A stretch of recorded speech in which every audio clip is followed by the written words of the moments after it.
పడనివ్వడు. కనికరపూర్ణుడే నీ కన్నీరు తుడుచును. సియోను దేవుడే నేను సిగ్గుపడనివ్వడు. కనికరపూర్ణుడే నీ కన్నీరు తుడుచును. అసమానుడైన వాడు అవమానపరచడు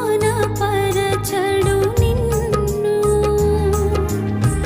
ఓటమి ఎరుగని మన దేవుడు